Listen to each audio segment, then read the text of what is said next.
వసంత కృష్ణ ప్రసాద్ కాసేపటి క్రితమే టీడీపీలో చేరారు. అయితే ఆయన మీడియాతో మాట్లాడుతూ కూడా ఆయనతో పాటు టీడీపీ కండువా కప్పుకోవాల్సిన కొంతమంది నేతల్ని వైసీపీ నేతలు ఆపివేశారంటూ కూడా ఆయన సంచలన వ్యాఖ్యలు చేశారు. ఇక వైసీపీ ఇటు జగనే ఫస్ట్ సీఎం అయ్యే ముందు అమరావతియే రాజధాని అంటూ ఆ తర్వాత మళ్ళీ మాట మార్చడం, 3 రాజధానులు అంటూ మాట మార్చడం, ఆ తర్వాత ఈ మాట మార్చడం మనం చూసి ఆయన పార్టీ మారినట్టు కూడా చెప్తున్నారు. అయితే ఇక ఇదే విషయంపై పూర్తి డీటెయిల్స్ మా ప్రతినిధి రాణా అందిస్తారు. రాణా, చెప్పండి. వసంత కృష్ణ ప్రసాద్ అయితే కాసేపు క్రితమే టీడీపీ కండువా కప్పుకున్నారు. ఇక ఆయన కొన్ని సంచలన వ్యాఖ్యలు కూడా చేయడం జరిగింది. ఆయనతో పాటు చేరాల్సిన కొంతమందిని వైసీపీ నేతలు ఆపేశారంటూ కూడా ఆయన చెప్పడం జరిగింది.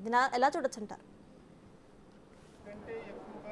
వైఎస్ఆర్సీపీకి పెద్ద చెప్పుకోవచ్చు. ఎందుకంటే మైలవరం ఎమ్మెల్యే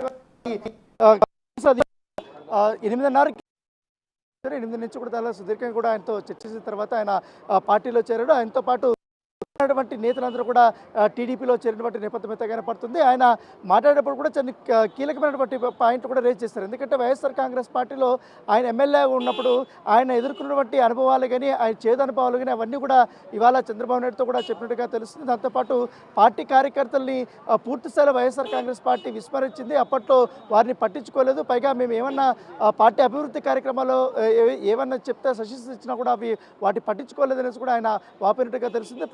దాంతోపాటు గత కొంతకాలంగా కూడా నన్ను కూడా కానీ దాంతోపాటు పార్టీ నాయకులు కూడా పూర్తి స్థాయిలో కూడా విస్మరించారంటూ కూడా ఆయన పలు కీలకమైనటువంటి కామెంట్లు చేసినటువంటి నేపథ్యం అయితే కనపడుతుంది.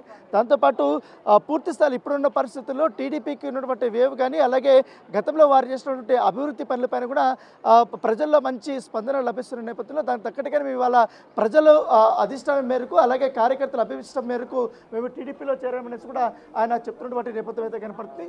దాంతోపాటు ఇప్పుడే ఆయన చంద్రబాబు నాయుడుతో మీటింగ్ అయిపోయిన తర్వాత, తన అనుచరులతో అయిపోయిన తర్వాత ఆయన కూడా బయటికి వచ్చి ఇప్పుడు మీడియాతో కూడా మాట్లాడినటువంటి నేపథ్యం అయితే కనపడుతుంది. ఎందుకంటే ఆయన ముఖ్యంగా దాంతోపాటు టీడీపీలో వచ్చిన తర్వాత తన పరిస్థితి ఏ విధంగా ఉంది, మళ్ళీ రాజకీయాల్లో తన పాత్ర ఎలా ఉండబోతుంది అనేది, దాంతోపాటు తనతో పాటు వచ్చినటువంటి కార్యకర్తల యొక్క భవిష్యత్తుకు సంబంధించినటువంటి పూర్తి విషయాలు కూడా ఆయన చంద్రబాబు నాయుడుతో కూడా చర్చించినట్టుగా చెప్తున్నారు. దాంతోపాటు తనతో పాటు వచ్చినటువంటి ఎవరైతే నాయకులు ఉన్నారో వారు చాలా కీలకంగా ఉన్నారు కాబట్టి వారిని కాపాడుకునే పనిలో కూడా మేము ఉండాలి. సో వారి భవిష్యత్తు పైన కూడా మీరు పూర్తిస్థాయి భరోసా ఇస్తే మేము ఏదైతే టీడీపీకి సంబంధించినటువంటి గెలుపులో కీలక పాత్ర పోషిస్తామనేసి కూడా ఆయన చెప్తున్నటువంటి నేపథ్యం అయితే కనపడుతుంది. ఎందుకంటే ఇప్పుడున్న పరిస్థితుల్లో టీడీపీ అయితేనే ప్రత్యామ్నాయంగా ఉంది. ఎందుకంటే దానికి తగ్గట్టుగా జనసేన పార్టీ కూడా జాయిన్ అయింది కాబట్టి ఈ అలయన్స్ ఖచ్చితంగా కూడా 20 సీట్ల వరకు కూడా గెలుస్తుందనేసి కూడా తన ఆశాభావాన్ని ఆయన వ్యక్తం చేసినటువంటి నేపథ్యం అయితే కనపడుతుంది. దాంతోపాటు ఇప్పుడు మనం విజువల్లో కూడా చూస్తున్నాం. కృష్ణప్రసాద్ ఇక్కడ వచ్చిన తర్వాత ఆయనతో పాటు నాయకులందరూ కూడా వచ్చారు.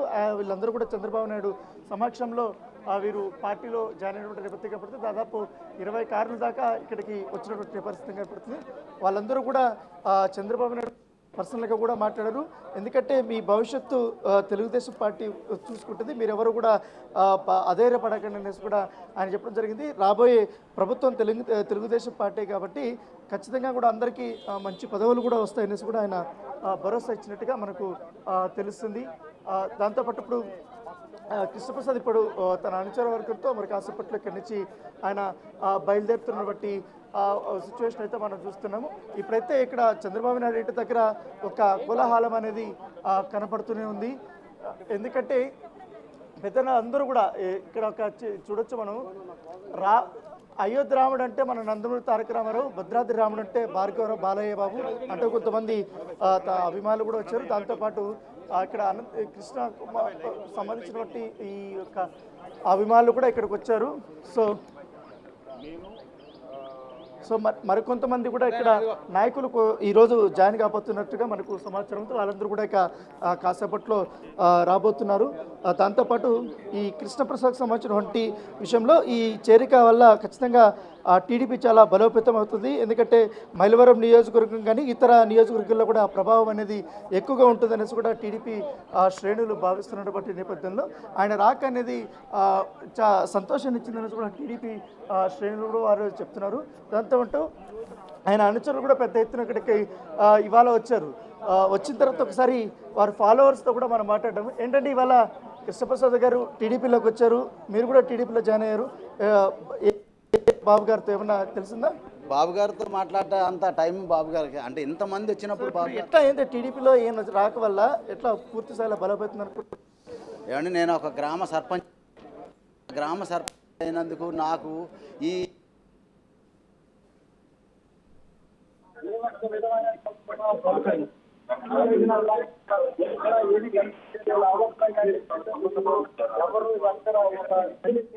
ఎక్కడ ఒక నిధులు ఇచ్చి పాపాన పోలేదు. నిధులు ఎక్కడి నుంచి వస్తున్నాయండి మనకి? అసలు నిధులు ఎక్కడి నుంచి వస్తాయి మనకి?